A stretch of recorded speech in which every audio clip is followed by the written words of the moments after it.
at 7. Working against Butler. Got downhill. Couldn't punch it. Bam says, get it out of here. Here comes Bledsoe. Bam with a great block from behind. Bam! Oh my! And out of bio.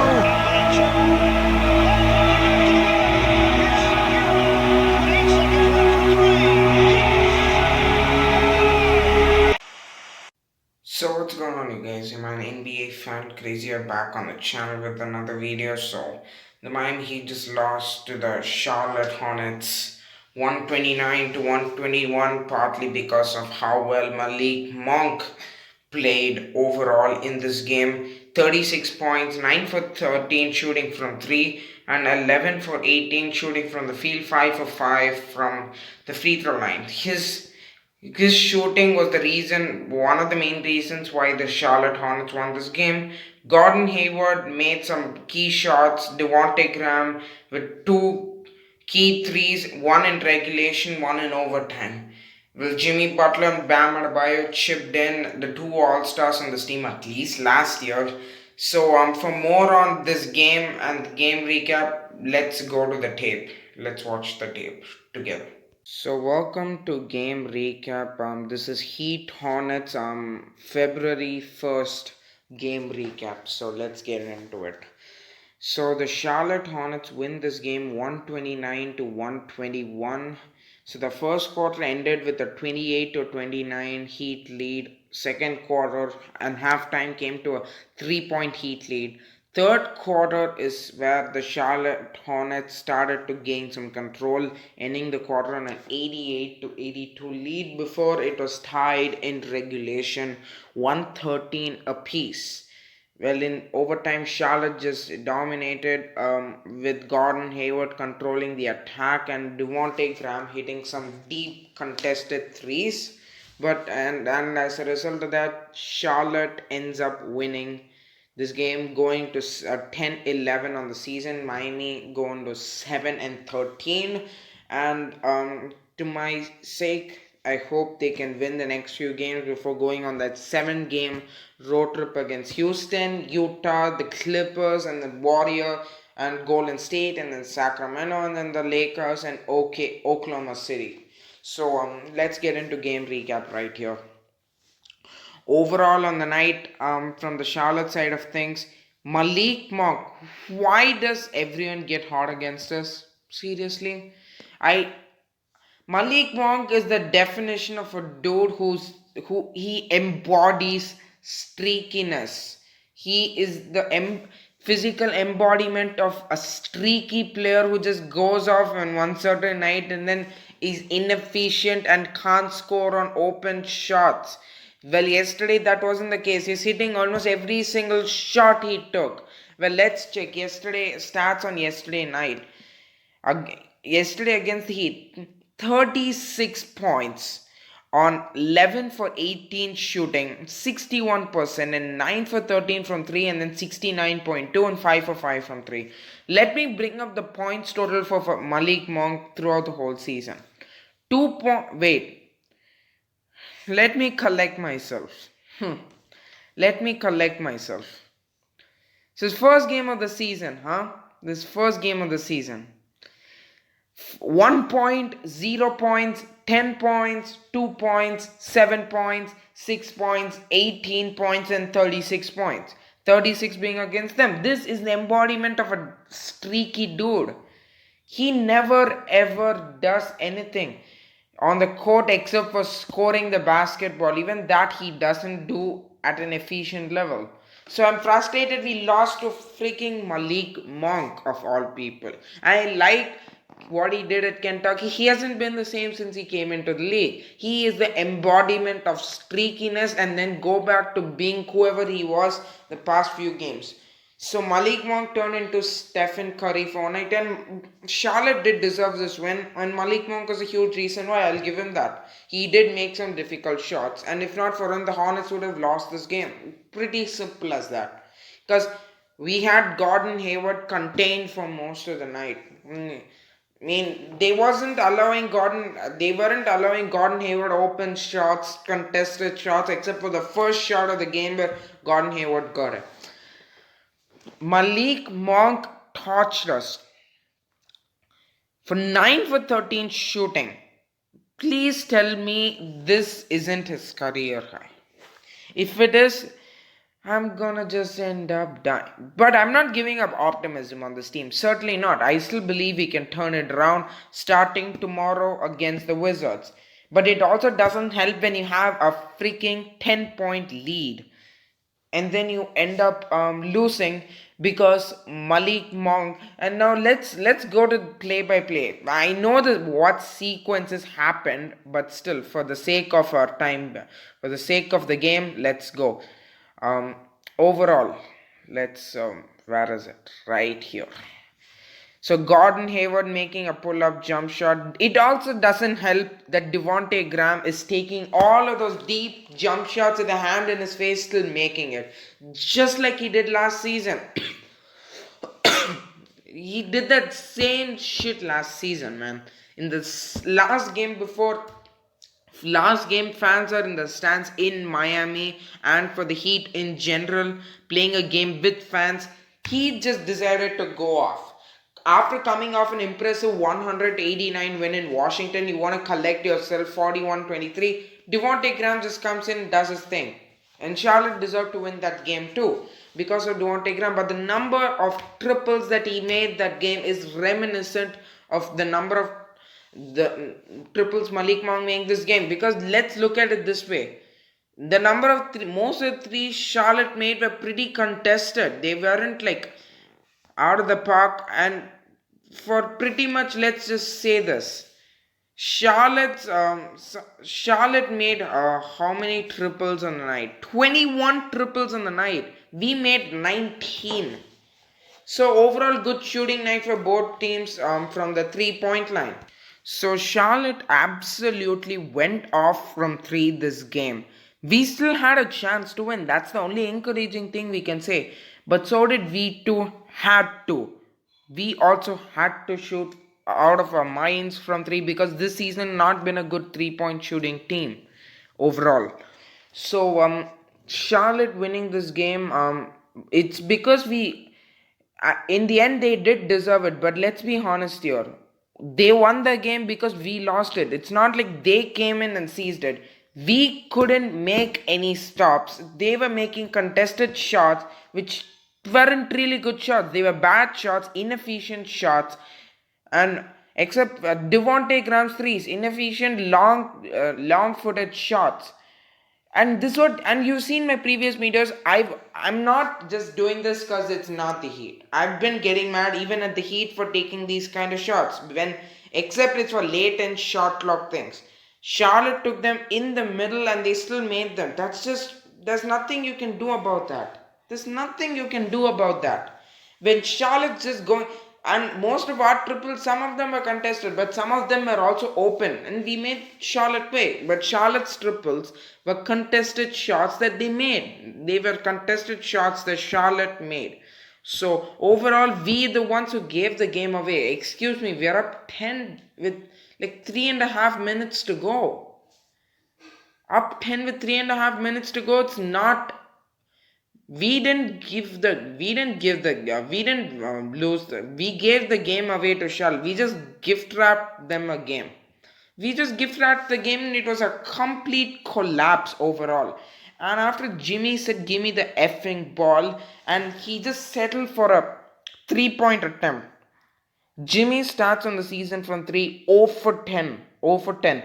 And every time I've seen this going back to last season, most vividly remembering the Toronto game last season where you're tied at 108 with like 9.6 seconds, and then we are bringing it out of the timeout. I think he was defended by I think Norman Powell. He just takes the 3 when he has the chance to drive. Same in that what was it? That Dallas game last season, which the Heat almost lost the game after leading by like 23 points after that Mavs game. We almost had the game at hand if Jimmy didn't take the 3. And every time he takes these long jumpers when over the game, and some of those are inefficient threes when all throughout the game he didn't even try to take threes. No, it's not even the fact that he didn't want to take threes. And absolutely appreciate what Jimmy did this game. He was the best player. But there also comes at certain points of time when you cannot give up. No, let's not even forget 3.5 minutes. Under 3 minutes. This is reminiscent of the Minnesota game last season. It led like I think 123 to 112. And then we just gave the game away to Minnesota. We have a habit of giving away leads. This time it bit us in the ass. And we lost the game. A game that we desperately needed to go 8 and 12 on the season and at least reach 500 before going on that West Coast trip. Now, max, even if we win the next 4 games, it'll give some momentum. Yes, of course, it does. But we'll still be 2 games under 500. And overall, there are games in the season this team just flat out gave the game away. There were some games this season gave the game away. My point being the first Orlando game. See the number of contested shots on, and I have a feeling that this team doesn't defend the three well. Every single player, there are some select guys in the league that decide to have their best games against the Heat. 2 guys that definitely come to my mind are freaking Terrence Ross and Garrison Matthews. Those 2 come to my mind first. Garrison Matthews and Terrence Ross. Because Terrence Ross always goes off against us. And now Garrison Matthews almost was hitting his threes. He almost tried to kill us last time. He certainly did in that 2019 game to end of 2019 in Washington, where we lost 123 to 105. Garrison Matthews was one of the main reasons they won. Without Beal, Wall, and Bertans and all of those dudes. So the fact is, we shouldn't have lost this game. We should not have lost this game. Overall, Malik Monk, definition of streakiness. But props to him. He's the main reason why Charlotte won this game. I'll give that to him. Without him, they wouldn't even be in overtime. Now, takeaways on the Heat overall. The second one. Bam. What are you doing? What are you doing? I've seen him sometimes matched up against smaller players because every time, I don't know what's the problem with him, but sometimes I feel like all the great players in the game do this. I'm not trying to do that. He compares himself to Kevin Garnett, right? Well, KG also knew when to pass and when to take over. What to do, when to do, what to do. Whether it was passing or whether it was scoring, which his team required. Because he was the MVP in 2004, right? You saw what he did in Game 7 against Sacramento in 2004. I'm just saying, he knew when to pass and when to just flat out take over. Bam has done that at times. But he sometimes, whenever smaller players are matched up against him, sometimes I feel like it overall it just exposes his inability at times to create his own shot. Like a guard or a wing does, let's just say. And it just shows that at times you can put a smaller player on Bam and get away with it. While on the other end, though he can switch, he has to cover for all our one-way players, which then leads to the other team's best players getting a hand-me-down lane to the rim. Hand me this lane. It's like that. Because our guards can't defend shit outside of Avery Bradley, and sometimes our guards are okay defending. Do you see what the Hornets did to Hero, right? Always the first 7 points of this game came when Heroes matched up against Hayward or Devontae Graham. They just don't have the strength. They don't have the height. They don't have the wingspan. They're not physically gifted defenders. Okay? So overall it was necessary that our guys had to take over on offense. Okay? Bam, though he was the second best player overall on the night, because he still was, because of how literal bad as this team was out and how bad the bench was outside of Max Strus, he deserved it, man. And the picture right now is of Max Strus because he was our third best player today. And the fact is, we didn't even put him in overtime. We put our hottest dude on the floor, was making our threes, keeping us in the game. In the second quarter, when Charlotte tried to come back, he is the one who Charlotte kept them at bay. He is the one who maintained the lead with his threes. So I expect maybe he get the closing lineup. No, he didn't even get that. He went with what was it? Dragic, Hero, Robinson, Butler, and Bam.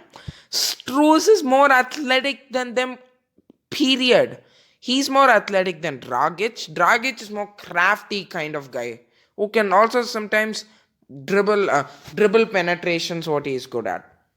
Hero's not. He has a negative wingspan. He's not that athletic. More crafty and more fluid in scoring and shooting. Duncan Robinson, off-ball gravity. He can also shoot the basketball. So overall, you know what he can do. Max Strus can do that. He can drive in. He's not the scorer Hero is, but he can be more a defender than Hero is because he's just more athletic than Hero is, and he has more weight at the same height that Hero is. So they should have put Max Strus in. They should have put Strus in and put Igor. No. Don't put three defensive guys who are gonna be attacked by the opposition on the floor. You wanna tell me Butler and Bam have to cover for all of that? You see how many times Bam has to switch so much?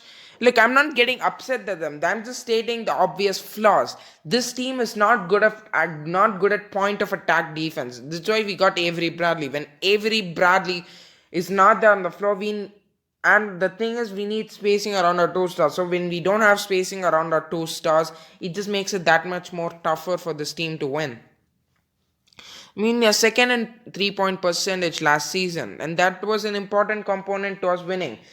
Because our main two guys need shots at the rim to dominate. To be honest with you.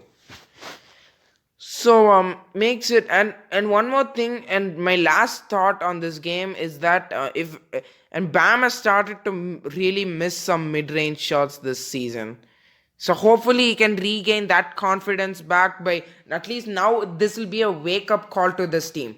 You gotta start winning games. Don't take any team lightly. When you have a chance to pounce, just deliver the dagger to that. Deliver the dagger to the throat. You cannot take time off because you have put yourself in this position. And I got downvoted on Reddit again for saying this, as I did like few games ago. But overall, but still, in order to cover for our power forwards for one guy, and I also have had this idea. Why not play Bam and Achua together? This is a very interesting question. I'm not gonna lie. Very interesting question. Very thoughtful answer. I'm gonna give my honest opinion about this. Bam doesn't spread the floor enough to a point where defense is gonna try to respect him. He's improved on that path this season, but not to a point where I think defenses are gonna try and still respect him from that, because he has to show consistency from mid-range. Because Achua is not the kind of guy who's also gonna shoot in. He's not also the kind of guy who's gonna shoot either. So he needs space. Butler needs space. Bam needs space. That's three. And you might think, why do you care so much about spacing when you're not like defensively been having breakdowns? Well, guess what? If we just put a lot of defenders in there who can't shoot, this team has defenders who can't shoot and shooters who can't defend. That's just it. That's my final note on this topic. So Bam and Achua would be a spacing nightmare, and that's my final opinion on this thing. So let's go to the Miami plays of the day. So it's starting right now. Scoring 20 points off them, and they're getting 16 points per game off their fast break. Much of it fueled by their defense. Yeah, what a block by Precious! Oh, he sent it back on Cody's. Iguodala out to the three-point line. 5 on the shot clock. The line for Bam. What a great pass by Dragic. Made it easy for. Butler breaks through, finds Iguodala. Bam! Look out! Iguodala with a perfect pass for Bam out of. Alright, so that is the Miami Heat plays of the day. So I thank you guys for watching the video once again, and I'll see you all next time. Thank you guys for watching the video. If you like the content put out by me, please subscribe to the channel. Do not miss a piece of daily NBA content, and I will be seeing you guys in the next video.